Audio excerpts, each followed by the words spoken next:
Hello, lovely viewers. You are most welcome to our channel Poetry Online. In this video, we shall be presenting to you the summary and analysis of the poem The Breast of the Sea by Sly Cheney. Kindly subscribe to our channel and press the bell icon to get updates on all our new videos. Once again, let us assure you of a very interesting discussion. Get ready for this lesson. Sly Cheney is a Sierra Leonean poet and novelist born in Freetown in 1947. He was a student of the Universities of Oregon and Wisconsin in the United States of America. Sly Cheney has written 4 volumes of poetry. These are The Road to Jamaica, published in 1969, Concerto for an Exile, published in 1973, The Graveyard Also Has Teeth, published in 1980, and The Blood in the Desert's Eye, published in 1990. His only novel, The Last Harmattan of Alison Dunbar, published in 1990, won the Commonwealth Writers' Prize. In 1988, he was a visiting writer in the International Writing Program at the University of Iowa, United States of America. The expression of anger in his poems gained strength and passion from the deeply felt commitment to the suffering masses of Africa who labor for the luxury of the rulers and politicians. Presently, Sly Cheney works as a journalist in Freetown. The form of the poem, The Breast of the Sea, is a free verse poem. Free verse is a type of poetry that does not adhere to a specific rhyme scheme, meter, or formal structure.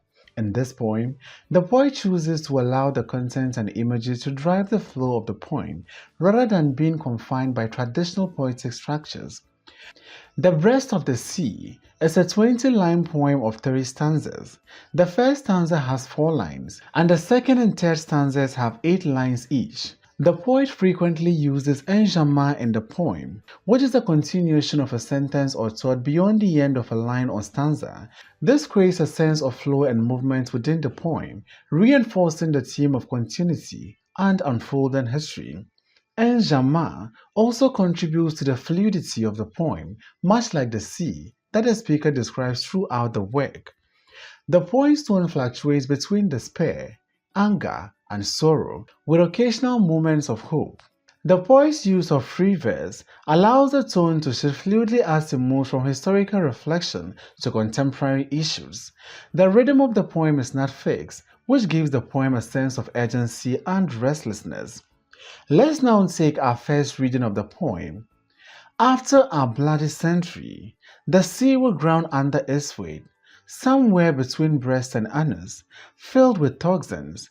Her belly would not yield new islands, even though the children of East Timor wish it so. The sea is only capable of so much history. Noah's monologue, the Middle Passage's cargoes, Darwin's examination of the turtle ship, the remains of the Titanic, and a diverse story about how the Coelacanth was recaptured. Anything else is only a fractured Sheila. We cannot preserve, once the sea's belly has washed itself clean of our century's blights. Throbbing, the sea's breast will console some exiles, even those shut out of Australia, drifters on a tired moon. But Sierra Leone won't be wet a rape woman's cry, despite her broken back, the shredded garments, her hands swimming like horrors of red corals. But do you, O sea, long-suffering mistress, have the balm to heal the wound of her children, hand to foot the axe, alluvial river flowing into you? After taking our first reading of the poem, let us continue with our analysis. Breast of the Sea is a deeply evocative, historical, social and politically charged poem that explores the intersections of environmental degradation, historical trauma, and gendered violence. Through the use of powerful metaphors, vivid imagery, and historical allusion, the poem critiques the ways in which humanity's actions have scarred both the natural world and the people who inhabit it. Ultimately, it leaves the reader with a sense of despair and a question: can we heal the wounds of the past, or are we doomed to continue repeating them? The poem also reflects on a deep sense of injustice particularly through the mention of Sierra Leone and the raped woman's cry. This highlights the suffering of African nations and the exploitation that continues in post-colonial world. The feminist undertones in the poem suggest that the exploitation of both the earth and women are intertwined, both subjected to the ravages of colonialism and environmental degradation. The speaker's final question: but do you, O sea, long-suffering mistress, have the balm to heal the wound of her children? Is a plea for healing, both for the earth and for the people who have been scarred by centuries of exploitation. However, the point suggests that true healing may be impossible in a world that continues to perpetuate these cycles of violence and neglect. The speaker seems to mourn the loss of the sea's beauty and potential due to human interference, particularly colonialism, exploitation, and environmental degradation. The sea's grounding suggests that it is overwhelmed by the weight of history, pollution, and human suffering. The repeated reference to the sea's breast implies a complex relationship between nurturing and destruction, as the sea tries to heal but is ultimately unable to do so due to the damage inflicted on it. Let us now consider the title of the poem, The Breast of the Sea. The title could be interpreted as a metaphor for the exploitation of both the earth and women, particularly in the context of colonialism and post-colonial exploitation. Just as women have historically been objectified, subjugated, and commodified, so too has the earth, particularly in the form of natural resources like the sea, being treated as something to be exploited for profit.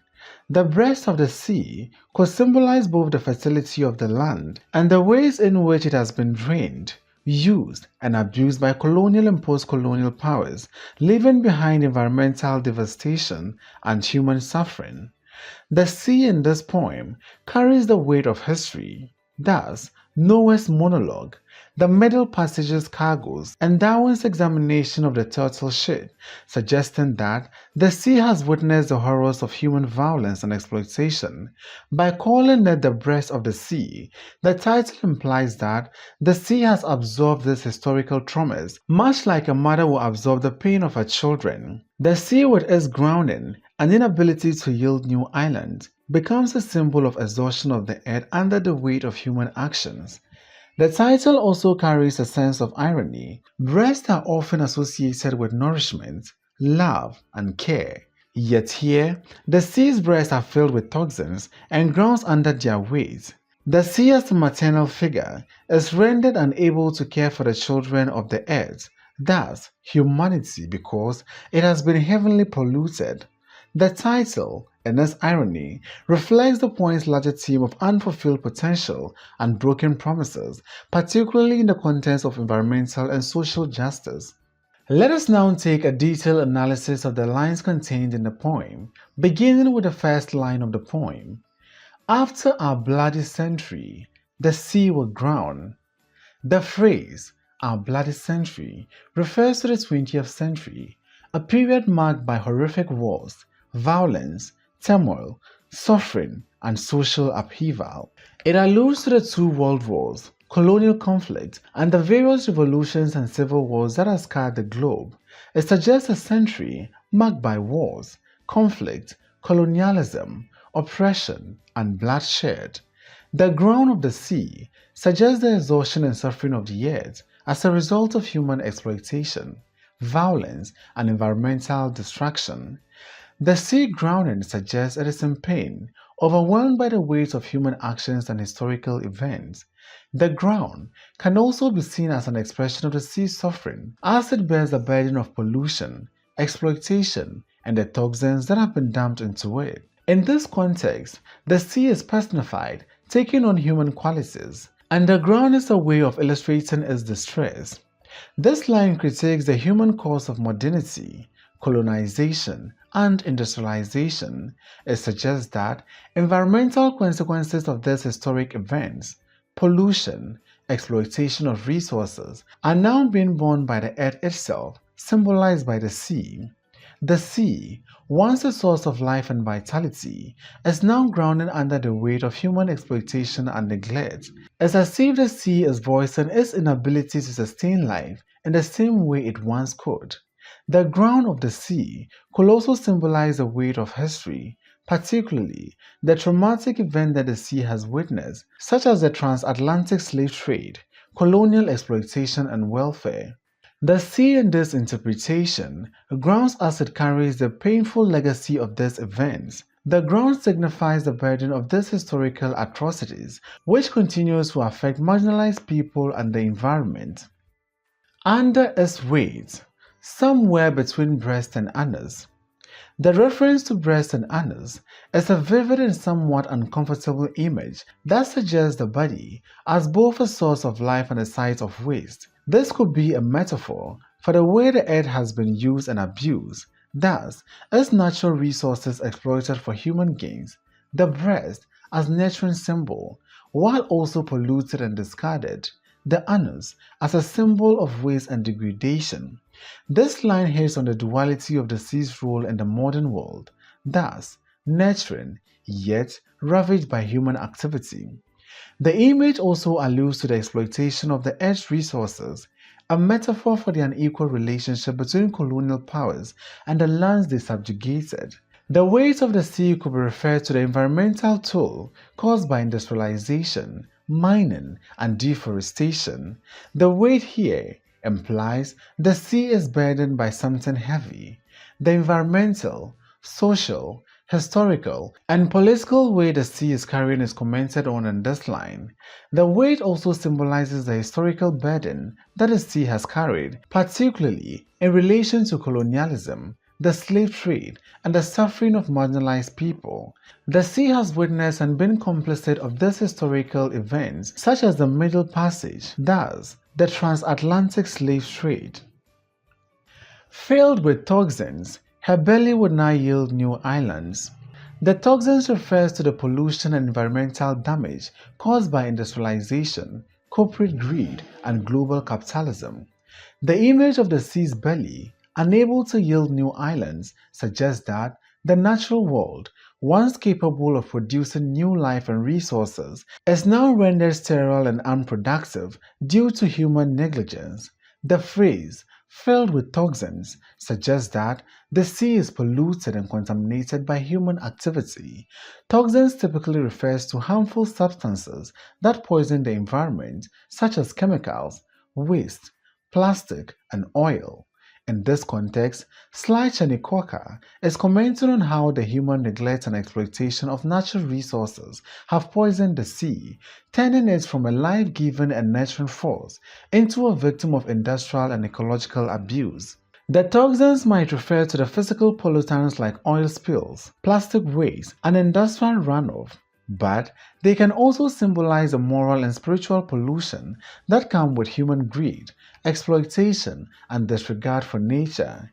The sea, which has historically been a symbol of fertility and life, is now tainted, unable to produce or nurture new life as it once did.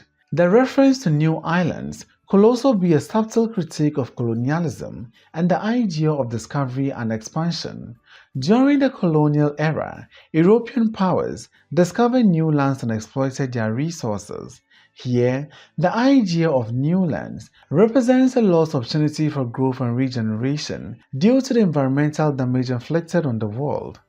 The metaphor of the sea having a belly that will not yield new islands further reinforces the image of the sea as a nurturing mother figure whose ability to create and give life has been compromised by the toxins within her.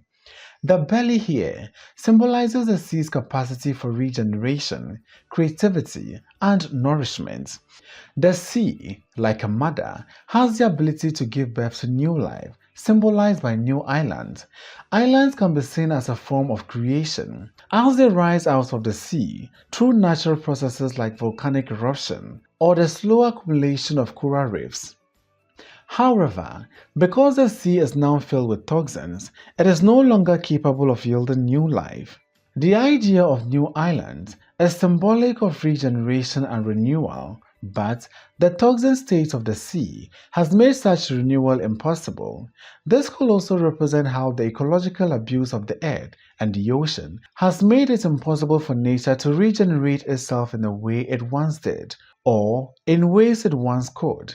Just as the sea can no longer give birth to new islands, the earth cannot recover from the damage humanity has inflicted upon it. The phrase could also carry a historical and political subtext. The sea is often a symbol of the colonial exploitation of lands and people. The new islands could metaphorically refer to new opportunities for growth, prosperity, and the flourishing of new civilizations or possibilities. Yet, because the sea is poisoned, it is no longer able to produce such opportunities. This could be a comment on the post-colonial conditions where once thriving regions are now thriving from the toxic legacy of colonial exploitation. Thus, resources are extracted, ecosystems are destroyed, and the potential for new development of self-determination is stunted. East Timor, which is mentioned later in the poem, might be an example of such a place, struggling to recover from colonial and imperial colonization or exploitation. The sea, in this sense, is a metaphor for the land and people that have been poisoned by colonial legacy, unable to yield new opportunities or futures for those affected. In many indigenous cultures, the sea is considered a life giver, a source of sustenance, spiritual connection, and fertility. The sea's ability to yield new islands, in this case, may symbolize a spiritual and cultural regeneration that could occur if the land and its people were allowed to heal and grow. The new islands could also represent new beginnings, hope, or transformation. But the sea, filled with toxins, cannot give birth to these new possibilities. This reflects a broader sense of hopelessness and despair regarding the future of the environment, culture, and perhaps even the human condition. The image of a mother's belly not yielding life could symbolize the destruction of the natural life-giving aspect of the earth, leaving humanity with no means to regenerate or renew. The line also reflects on the limitation of nature when it is overwhelmed by human greed and exploitation. Nature has its limits, and Sly Cheney suggests that the sea, once abundant and capable of giving birth to new islands, is now incapable of renewal due to the toxic weight it carries. Even though the children of East Timor wish it so. East Timor is a small Southeast Asian country that gained independence from Indonesia after a bloody struggle for self-determination marked by violent occupation and severe human rights abuse.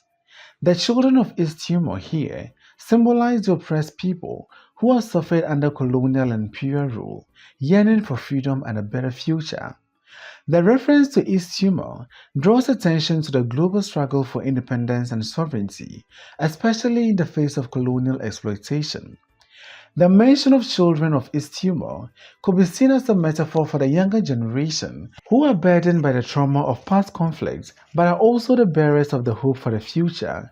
They wish for a future where their land is healed, and they can thrive in peace and prosperity, away from the shadows of colonialism and violence.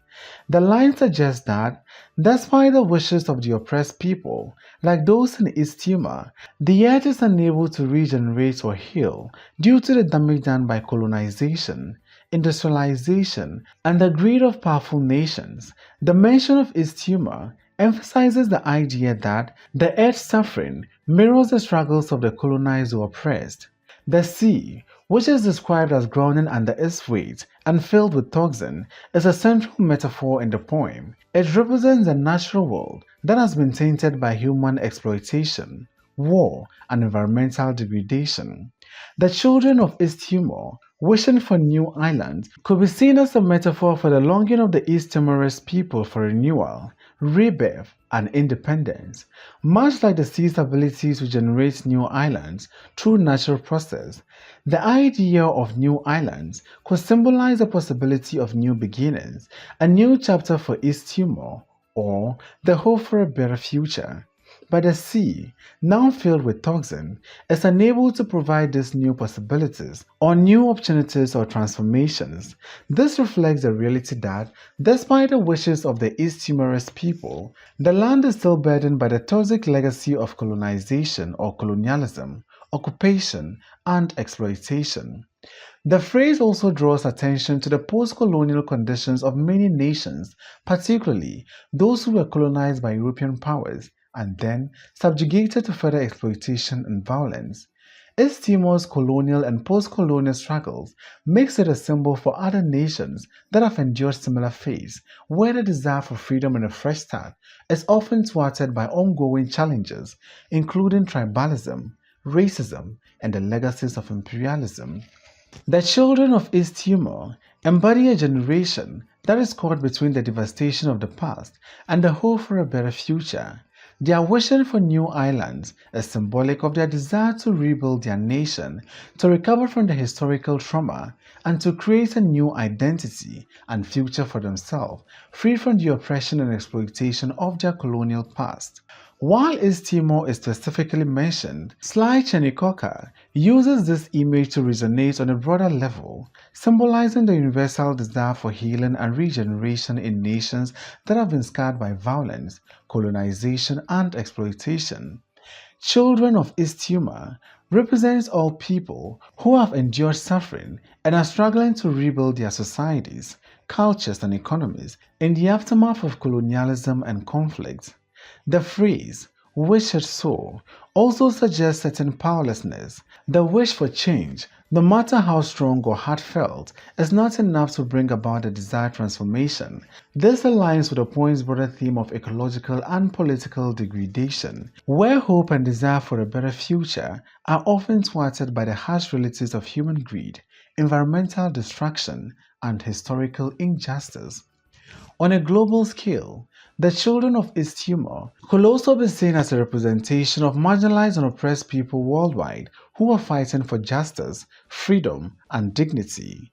The mention of East Timor serves as a symbol of post-colonial struggles where the land and its people are burdened by the weight of history and the toxic remnants of past injustices. The poem reflects the broader global struggle for social, environmental, and political justice, where nations are burdened by the consequences of their past and must struggle to overcome them in order to create a better future.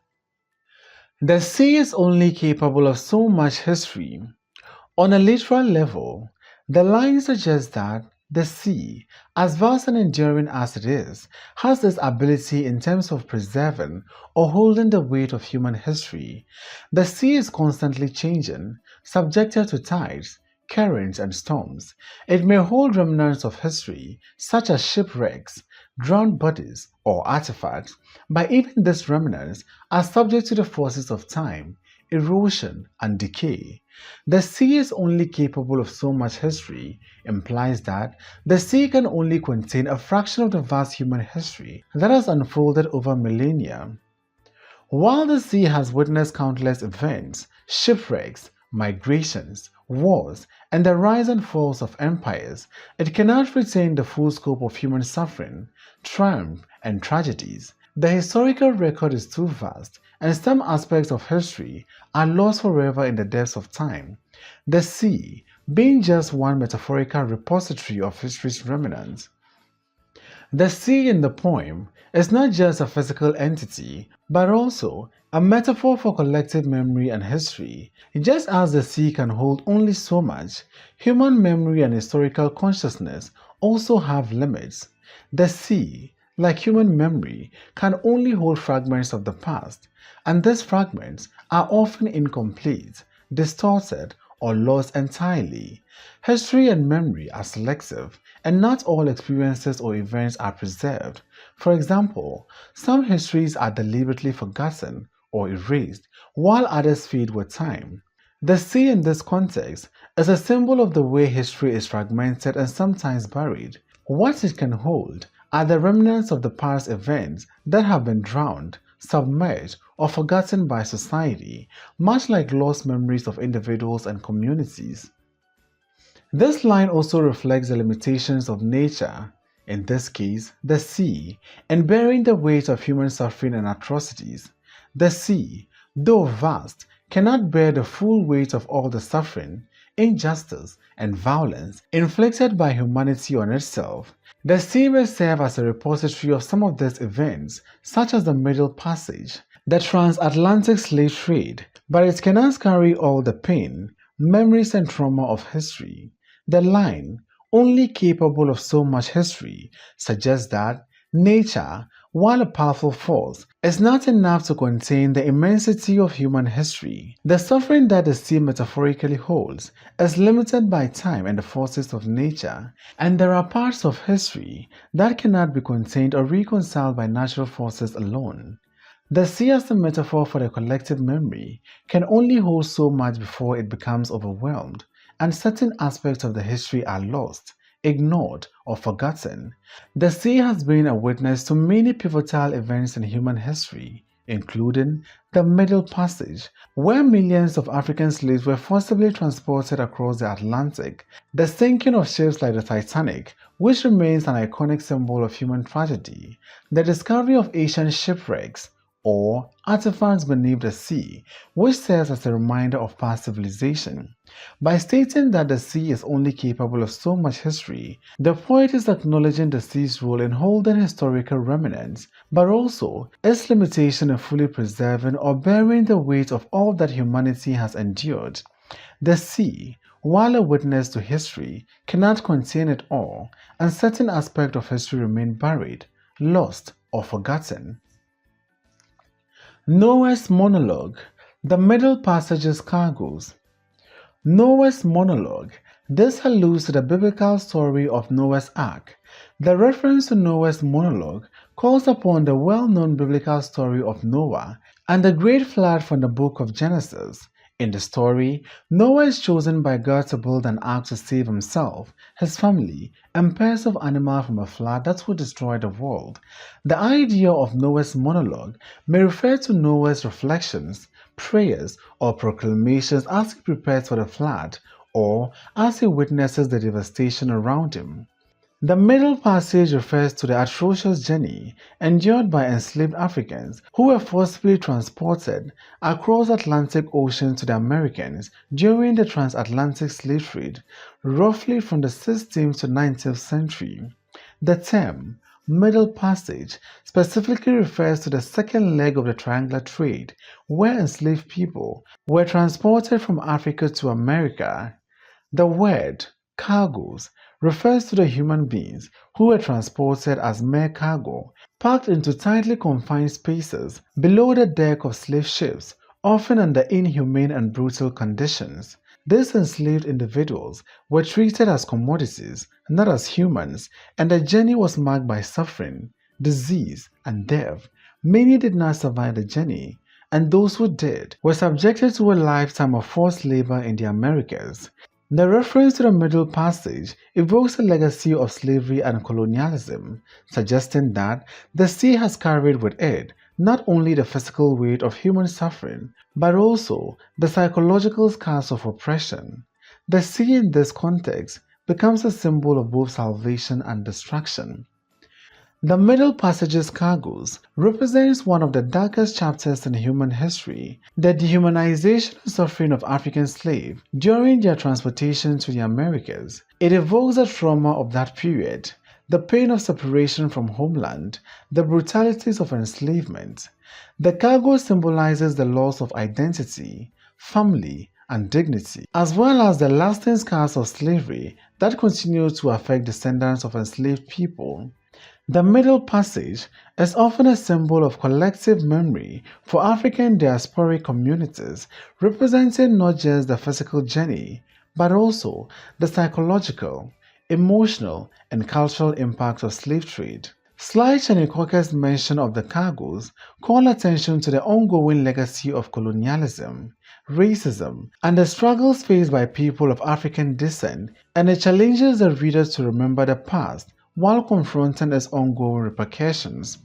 By placing Noah's monologue and Middle Passage's cargoes in the same line, the speaker is linking two catastrophic events in history that involve survival, suffering, and rebirth.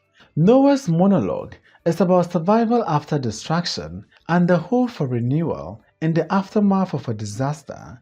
The middle passage's cargoes reflect the trauma and death associated with one of history's most devastating events, the enslavement of Africans and their forced migration across the ocean.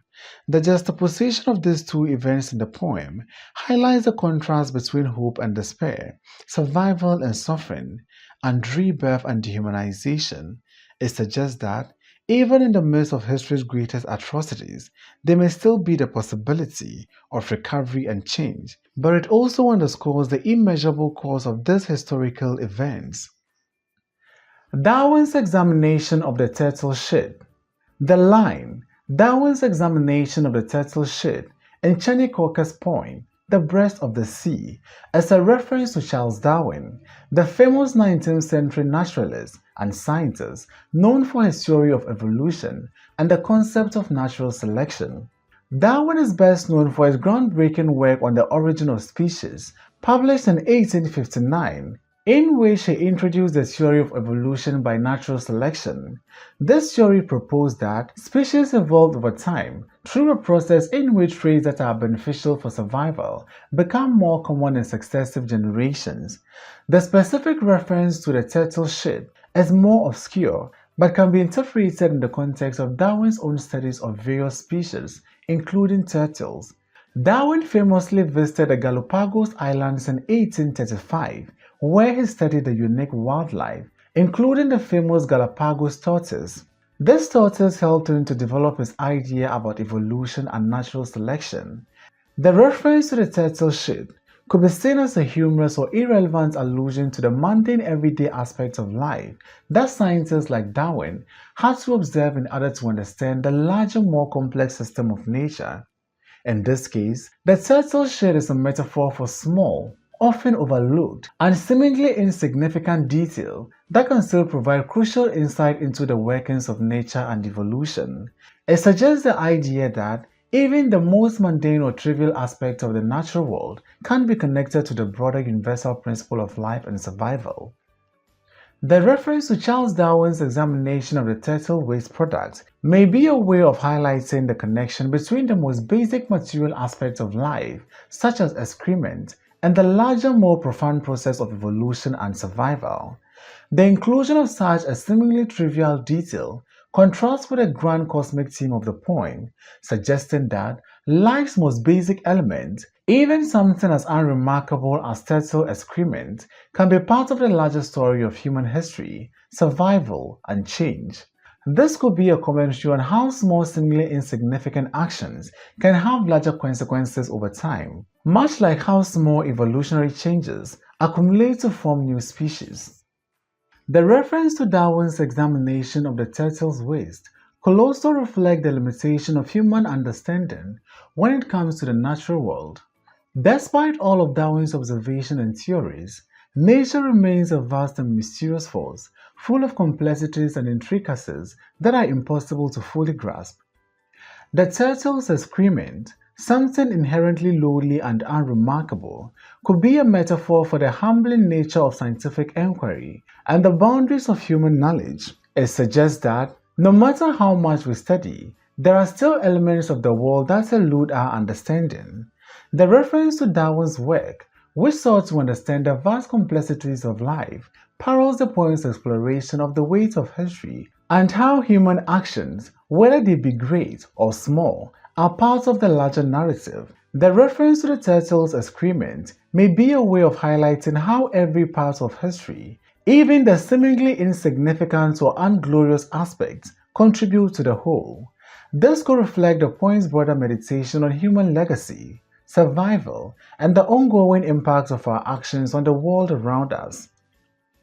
The remains of the Titanic and the diverse story about how the Silicon was recaptured. The Titanic is one of the most famous shipwrecks in history. The British passenger liner RMS Titanic famously sank after hitting an iceberg on its maiden voyage in 1912, resulting in the deaths of over 1,500 people. The sinking of the Titanic was a tragic event that symbolized human arrogance to the face of nature, as the ship was considered unsinkable due to its advanced technology. The remains of the Titanic, its sunken wreckage, discovered in 1985, serve as a poignant reminder of the human hubris and the fragility of human life in the face of nature's immense power. In the context of Sly Cheney's poem, the shipwreck may symbolize the inevitable consequences of human overreach and the destructive impacts of industrialization, colonialism, and technological advancement. Just as the Titanic was a symbol of humanity's overconfidence, its remains now lie as ghostly monuments to the limits of human control over the forces of nature. The Titanic remains, now lying at the bottom of the ocean, also contribute to the point's reflection of history, the wreckage of the past, and the long-lasting consequences of human actions. The sea, in this sense, is a repository of history, holding the remnants of human ambition, failure, and destruction. The Titanic's wreck, buried beneath the sea, is a physical manifestation of the weight of history that the sea grounds under, as described earlier in the poem. The coelacanth is an ancient species of fish that was believed to have gone extinct around 66 million years ago during the Cretaceous period. However, in 1938, a living coelacanth was discovered off the coast of South Africa, defying the scientific understanding of extinction. The coelacanth is often referred to as a living fossil because it has remained largely unchanged for millions of years. The phrase recaptured here likely refers to the discovery of the coelacanth, which was thought to be lost to history. The story of its rediscovery was both a scientific marvel and a symbol of nature's resilience.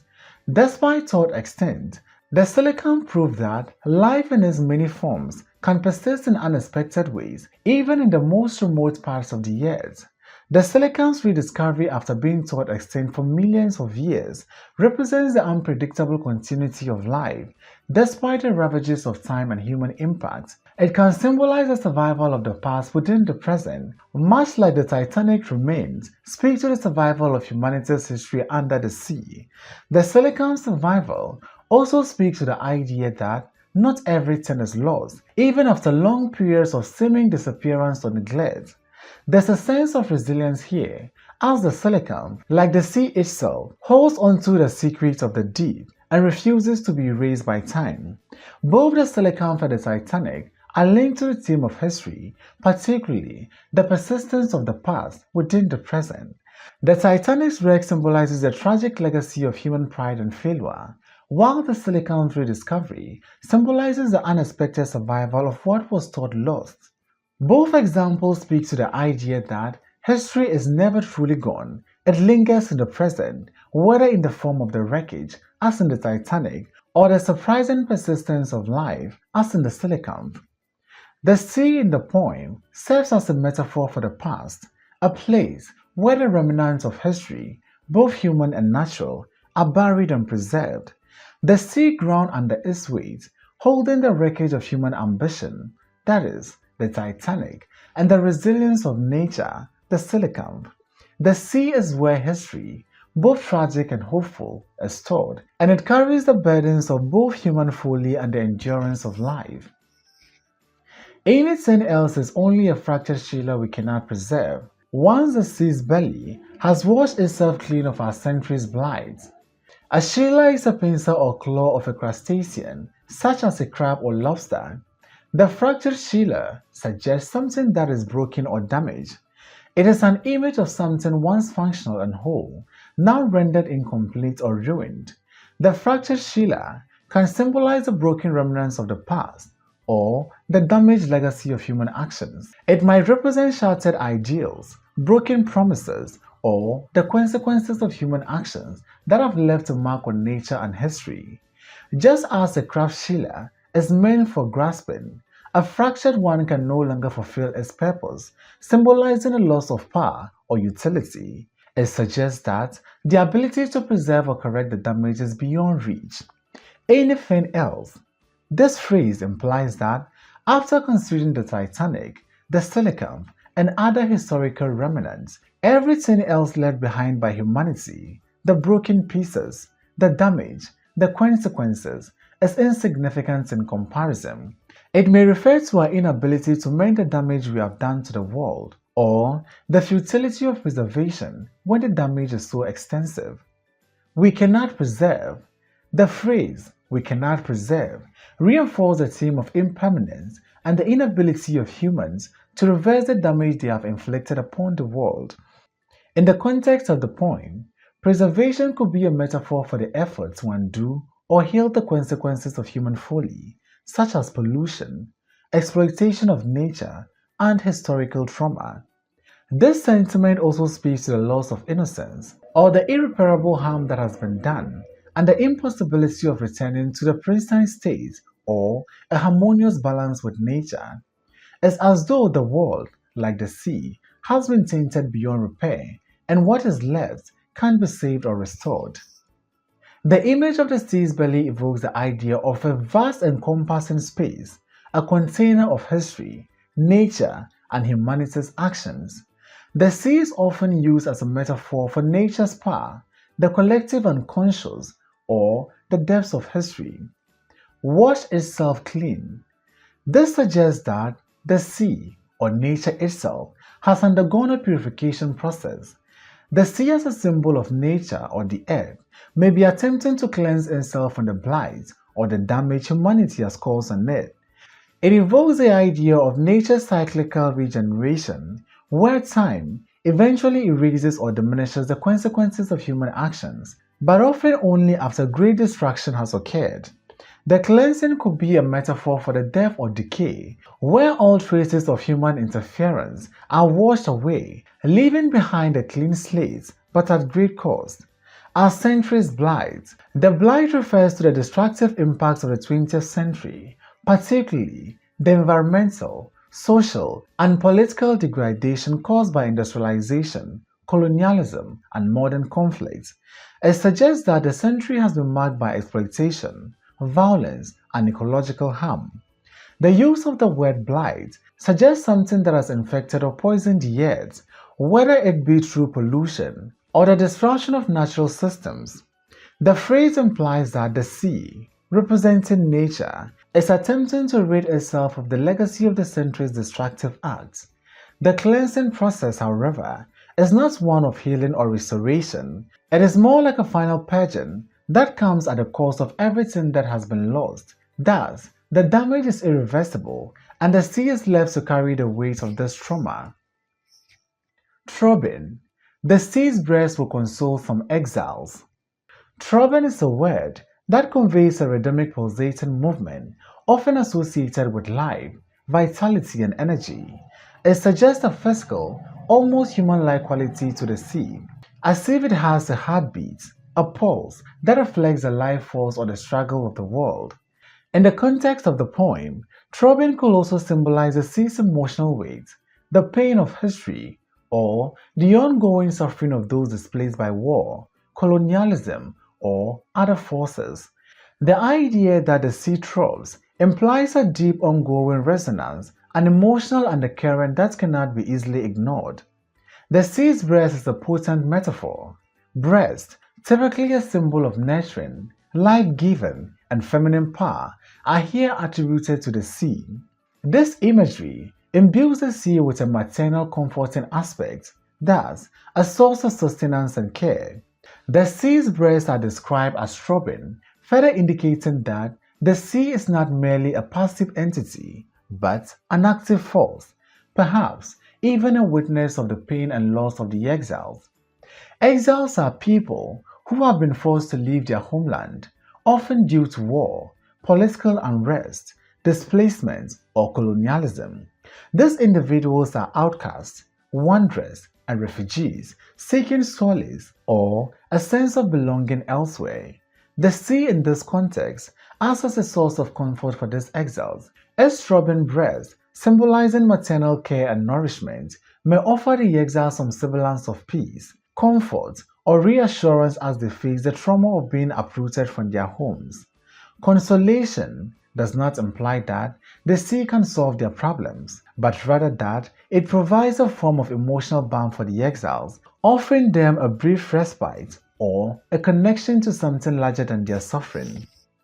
This line plays into the poem's theme of suffering, exile, and the search for solace. The sea, as a force of nature, is depicted as both a provider and a witness to the experiences of those who have been displaced or harmed by the ravages of history. It symbolizes the emotional landscape of the world, where the pain of loss and exile is ever present. The maternal image of the sea's breast also speaks of the idea of nurturing, rebirth, and the potential for healing, even in the face of overwhelming trauma. While the sea cannot undo the damage done to the exiles, it offers a kind of comfort or substance, perhaps in the form of natural beauty, the rhythms of its waves, or the sense of connection of something timeless. The sea, a symbol of nature, might also stand for the universal experience of loss and displacement, offering a collective space for the wounded to find a moment of peace or connection. In this sense, the sea transcends individual suffering and becomes a symbol of communal experience, a space where all who suffer, regardless of their specific histories, can find a moment of shared, if fleeting, comfort. Even those shut out of Australia, drifters on a tide moon. Shut out of Australia evokes the idea of being excluded, rejected, or denied entry into a place that might symbolize opportunity, safety, or hope. Australia in this context can be interpreted as a symbol of a promised land, a place where people seek refuge, a better life, or a sense of belonging. Being shut out suggests that those who are being referenced are unable to access their dreams or desires. Australia has historically been a destination for immigrants, refugees, and exiles, many of whom have fled war, persecution, or poverty. The phrase thus alludes to people who have been excluded from the possibility of finding a better life, either due to political, racial, or economic reasons. In a broader sense, shut out of Australia could refer to the denial of asylum or immigration opportunities, especially for refugees or marginalized people who have been rejected by countries that might offer them safety or a chance to thrive. Drifters refers to people who are aimlessly wandering or floating through life without a clear destination or purpose. The term suggests that these people are rootless, displaced, and without a home. They might be a metaphorical representation of exiles or refugees, people who have no fixed place of belonging. The tide moon introduces a powerful image. The moon, often a symbol of guidance, cycles, and hope, is hereby described as tired, implying weariness or a loss of its illuminating power. The tide moon might symbolize a fading hope or diminishing prospect of these drifters who have no place to call home and are perhaps wandering aimlessly without a sense of purpose or direction. The tiredness of the moon could also suggest a world that is weary and overwhelmed by the suffering and struggles of those who have been displaced. The moon, as a symbol of light in the darkness, now seems unable to offer the comfort or guidance it once did. The phrase, shut out of Australia, drifters on a tide moon, poignantly captures the experience of exile and displacement. The image of being shut out of a place that represents safety, opportunity, and hope ties in with the idea of people who have been forced to wander aimlessly, cut off from any sense of home or belonging. The tide moon reflects the exhaustion and hopelessness that often accompanies displacement, where even the sources of hope and light seem to be fading or unable to provide solace. This phrase could specifically reference the plight of refugees, marginalized people, or those excluded from the promises of a better life. It captures the emotional weight of being turned away from a place of refuge, leaving these individuals to drift in an uncertain world, unable to find their way back to safety or peace. The moon is often a symbol of light in the darkness, but here it is depicted as tired, suggesting that the guiding light for these displaced individuals is no longer as bright or reliable. The drifters of this tide moon are lost souls, wandering without a clear direction, perhaps in a world that no longer offers them the hope or safety they once sought. But Sierra Leone won't be where to rape woman's cry. Sierra Leone is a country in West Africa that has suffered a long history of civil war, political instability, and human rights abuses. The country became internationally known during its brutal civil war in the 1990s, which was marked by widespread atrocities including rape, child soldier, torture, and mass killing. In this context, Sierra Leone represents a place that has been scarred by violence and trauma. The mention of Sierra Leone in this line suggests that, despite the immense suffering experienced by the people of this nation, their pain, symbolized by the raped woman's cry, goes unnoticed or unacknowledged by the wider world. It is as if the suffering of Sierra Leone and its people is so profound and systemic that it loses its value or significance in the face of broader global indifference. The raped woman's cry is a deeply evocative and disturbing image. Rape is a violent, traumatic act that leaves lasting scars, both physically and emotionally, on the victim. The cry of the raped woman here symbolizes the pain, helplessness, and trauma experienced by victims of sexual violence. The cry is not just a literal scream, it represents the shouting of pain, the cry for justice, and the desperate call for attention to the atrocities that have been inflicted on her and others like her. It's a cry that goes unheard or ignored, which ties into the broader theme of silencing the victims in the face of systemic violence and oppression. In the context of Sierra Leone, the raped woman's cry can also refer to the countless women who suffered sexual violence during the Civil War. These women's cries, both literal and metaphorical, were often drowned out by the ongoing conflicts, and their suffering was frequently overlooked by the international community. The phrase, "won't be wet," suggests that the cry of the raped woman, and by extension, the suffering of Sierra Leone's people, have no value in the eyes of the larger world. It implies that human suffering and trauma, especially in marginalized regions of the world, are often ignored or devalued by those in power or by the global community. This devaluation is a central theme in many post-colonial and global justice discussions. Sierra Leone and the people who suffer there are seen as less significant in comparison to more developed or privileged parts of the world. Their suffering is marginalized, and they are often portrayed as victims without voice.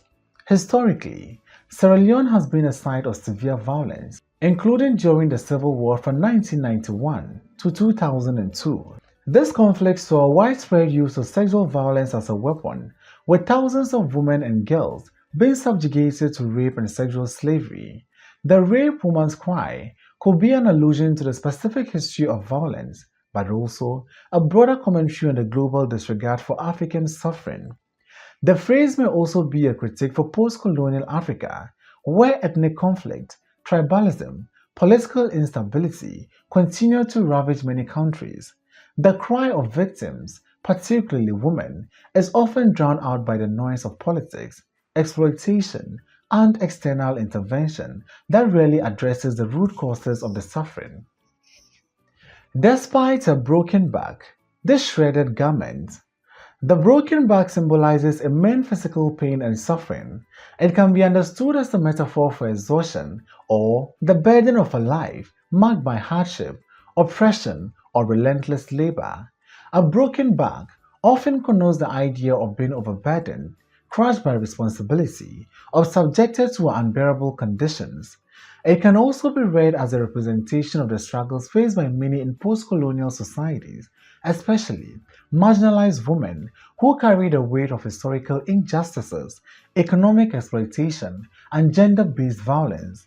In the context of Sierra Leone, as implied by the previous lines, it may be referring to women who have been physically and emotionally broken by years of war, sexual violence, and social neglect. The phrase, broken back, also alludes to the idea of resilience. Despite the pain and suffering, the woman continues to endure. She is forced to carry the weight of oppression. Even though her body is broken, she still survives, a testimony of her strength, though at great cost. This shredded garment. The shredded garment is a metaphor for the woman's dignity, identity, or sense of self, which has been torn apart through trauma and abuse. Clothing are often symbolic of personal identity, and a shredded garment suggests that the women have been stripped of their innocence, protection, or autonomy. This image could symbolize the public humiliation of women, possibly in the context of social violence or war, where the woman's body becomes a battleground. In post-colonial Africa, especially in conflict zones like Sierra Leone, the rape of women is often used as a tool of war, and their bodies are left shattered both physically and emotionally. The shredded garment could also symbolize the way in which society tears apart the dignity of women, leaving them exposed and vulnerable. This phrase could also suggest a loss of innocence or the destruction of something pure. Just as a torn garment is no longer whole or unblemished, the woman described here has suffered irreparable damage to her sense of self and dignity. Together, the broken back and shredded garment create a vivid image of a woman who has been physically and emotionally ravaged. These images suggest that the woman has been weighed down by the world's injustices, be it poverty, rape, war, or cultural oppression. She bears the scars of history, but she also remains resilient and undeterred, despite the degradation she has suffered. The combination of these two images paints a picture of a woman who has endured trauma and violence, yet still persists in the face of overwhelming adversity. Her broken back reflects the physical toll of life's hardship, while the shredded garment suggests the emotional and psychological toll of being stripped of dignity. In the broader context of the poem, these images also serve to highlight the systemic nature of violence and oppression faced by marginalized people, particularly women. The broken back and shredded garment can be seen as a symbol of how global systems of exploitation, such as colonialism, patriarchy, and economic inequality, have broken the backs of those in the global south, particularly women, while leaving them exposed and vulnerable. The shredded garment could also symbolize the exploitation of African resources, where countries like Sierra Leone have been plundered both economically and socially, and left in ruins by foreign interests, all while the suffering of the people is ignored. Her hands swimming like horrors of red corals. The verb swimming here suggests movement, but not in a graceful or peaceful sense. Rather, it conveys a sense of struggling or fighting against something. Swimming can also imply a state of being submerged or overwhelmed. Thus, a person swimming in the sea is often at the mercy of its current, with little control. In this case, it suggests the woman's hands are helplessly moving in a violent, chaotic environment, possibly indicating that she is caught in a struggle for survival or suffocating under the weight of her suffering. The word swimming could also symbolize an attempt at escape, as though the woman's hands are trying to reach out or break free from a life of exploitation, but are met with resistance as they are caught in the horrors of their reality. Red corals are marine organisms that have a hard skeletal structure. The image of red evokes strong emotions, violence, danger, and bloodshed. Red is often associated with suffering and death, and the coral, which is both fragile and strong, may symbolize the fragility of life and the permanence of suffering. The use of horrors in connection with the corals deepens the emotional intensity, transforming what might otherwise be seen as a natural object into something menacing, almost unreal, in its association with pain and destruction. Red corals are typically found in the sea, which is a central symbol in the poem. The horrors of red corals evoke a sense of violence and death that is inherent in the sea's nature, implying that the woman's suffering is part of the broader cycle of destruction, one that involves the marginalization of certain people, particularly women, who are often portrayed as both victims and survivors of exploitation. The horrors associated with red corals could also suggest that the woman's hands, though perhaps still capable of movement, are now tainted by the violence they have experienced or perpetrated. Her hands, once capable of nurturing or creating, are now caught in the horrors of the world around her, symbolizing a loss of innocence and the corruption of her agency. Hands are often symbolic of work, creation, nurturing, and care, but in this context, they are swimming in horrors, which suggests that the woman's inability to create or nurture has been tainted by violence and suffering she has endured.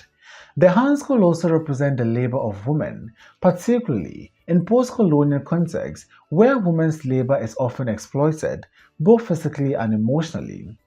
The swimming hands could also symbolize a woman's attempt to act, to take control, but the horrors of red corals suggest that her actions are not enough to escape the oppressive forces around her. The use of corals in the imagery is significant because corals are often fragile and vulnerable, but are also capable of growing in harsh environments. The woman's hands, like the coral, may be fragile due to the exploitation she faces, but she also possesses a certain resilience, the ability to continue to move despite the horrors that surround her. Corals are also colonial symbols, as coral reefs have historically been plundered and destroyed for economic gains. In this context, the red coral could be a metaphor for the plundering of the land, resources, and bodies of the marginalized, particularly women, in post-colonial societies. The horrors could also point to the historical violence that is passed down through generations. The use of red in the corals could refer to the bloodshed of past struggles for freedom, the lingering effects of colonialism, and the continuing oppression of women in post-colonial contexts. But do you, O sea, long-suffering mistress, have the balm to heal the wound of her children? The sea here is personified, given a voice and agency, making it a powerful symbol in the poem. The sea is not just a geographical or natural feature, but represents the larger forces of history, nature, and life. It is both a witness to and a participant in the human experience, particularly in the context of oppression and exploitation. The sea has endured and suffered alongside the people it interacts with, absorbing their pain and stories as if it were a silent repository for human trauma. The sea is described as a long-suffering mistress, emphasizing its endurance and patience in the face of human suffering.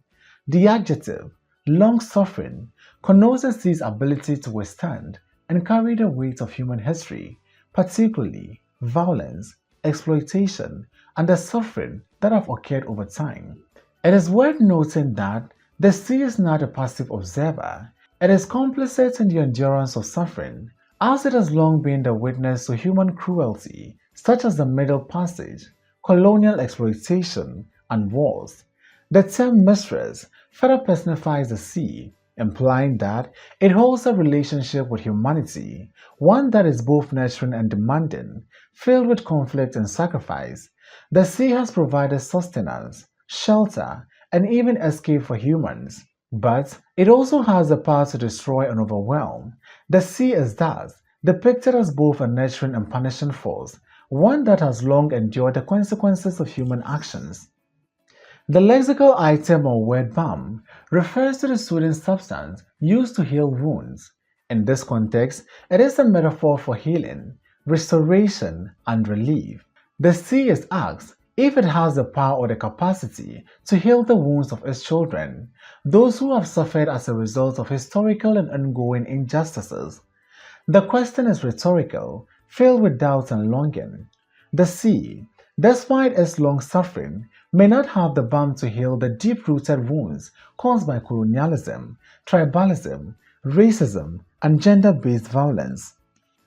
The sea as a symbol of nature and history may be powerless in the face of these enduring human afflictions. The balm represents hope, but it is uncertain whether it can truly heal the collective pain of the people. The children of the sea are the people who have been born into and shaped by the histories of suffering and exploitation. These are victims of colonialism, oppression, and violence.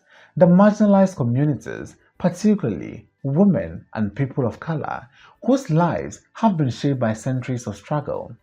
The line directly engages with the theme of healing after suffering. It asks whether there is any hope for the recovery of those who have been historically exploited and oppressed, particularly in post-colonial contexts. The sea, having witnessed all these atrocities, is presented as a potential source of healing, but the question remains, can it truly heal the wounds caused by the centuries of injustice? This line also touches on the limitations of natural forces in addressing human-caused suffering. The sea, Despite its nurturing qualities, it's not enough to undo the damages done by human actions. The question implies that while the sea may offer solace and comfort, true healing requires human action, social change, and justice. Hand to foot the axe, alluvial river flowing into you. This phrase is a metaphor that seems to suggest violence or destruction. The axe is a tool traditionally used for cutting down trees or inflicting harm, and in this context, it could symbolize the physical violence and destruction human beings have inflicted on the world around them, particularly nature and the environment. The phrase hand to foot may imply a full body engagement in this destructive action. The idea of holding an axe with hand to foot might also suggest a thorough and an all-encompassing act of destruction, one that involves both physical force and human agency. It could also symbolize how humanity is deeply intertwined with both the violence and consequences of our actions. The term alluvial refers to sediment or earth that is carried by water and deposited along riverbanks or in water bodies. An alluvial river is a river that carries the sediment, and it symbolizes the constant movement of time, history, and change.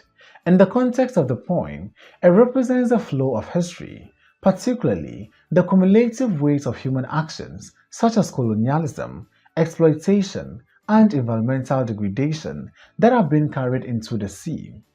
The river flowing into you suggests that the sea is constantly absorbing or taking in the consequences of this action. The sea as a metaphor for nature is filling up with the debris of human suffering, exploitation, and violence. The river's flow represents the unavoidable passage of time and the ongoing consequences of human actions that continue to shape and affect the world.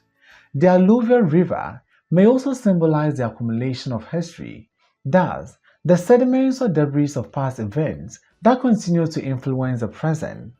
The sea as a symbol of nature is depicted as a repository of all these actions, and the flow of the river represents the way in which these actions are constantly moving through time and continuing to affect the present. Let's now consider the major themes of the poem. The theme of memory and history, historical trauma and suffering, the sea as a vessel of history and trauma, the theme of colonialism and slavery, the theme of displacement or exile, the duality of the sea. Thanks for watching this video. Please don't forget to like, comment, subscribe, and share this video.